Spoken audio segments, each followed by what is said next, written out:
বন্ধুরা আজকে আপনাদের দেখাবো তালার চাবি হারিয়ে গেলে তালা কীভাবে সহজে খুলতে হয়। এই জন্য একটা ম্যাচ লাইট নিয়ে নিলাম আর একটা ম্যাচ বাতি নিয়ে নিলাম। ম্যাচ বাতির ভিতরে যে কাঠির যে সামনে যে বারুদ থাকে, বারুদগুলো সুন্দর করে মানে ছাড়িয়ে খাওয়াইয়ে তারপরে এই বারুদগুলো আমি ভিতরে এই যে তালার যে যেখান থেকে চাবি দিয়ে তালা খুলতে হয় সেখানে এগুলো ঢুকিয়ে দেবো। ভেঙে ভেঙে এই যে বেশি বেশি করে ঢুকিয়ে দেবো যতক্ষণ এটার ভিতরে মানে বারুদ দেওয়া যায়, যতক্ষণ ঢুকানো যায়।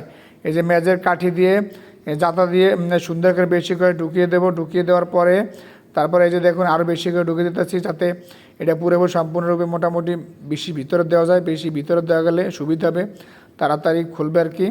তারপরে এই যে এখানে দেখুন এই যে দুইটা ম্যাচের কাঠি ঢুকিয়ে দেবো। এই ম্যাচের বারুদ ঢুকিয়ে দেওয়ার পর এই যে কাঠি ঢুকিয়ে দিলাম, এই পাশেটা ঢুকিয়ে দিলাম। এই যে এই পয়েন্টে এই যে ম্যাচের কাঠি ঢুকিয়ে দেবো। ঢুকিয়ে দেওয়ার পরে তারপর আমি আর একটা ম্যাচ লাইট নেব। ম্যাচ লাইট নেওয়ার পরে এইটা এই যে দেখুন এটা আমি এই যে ভরে নিলাম। এই যে বেশি করে এই যে দিলাম যাতে তরাতে সহজে খুলে। এই যে ম্যাচ লাইট দিয়ে যে জ্বালিয়ে দিলাম, ম্যাচ বাতি দিয়ে এই যে আগুন দিয়ে হিট দিয়ে দিলাম, জ্বালিয়ে দিয়ে ভিতরে বারুদ দিলাম।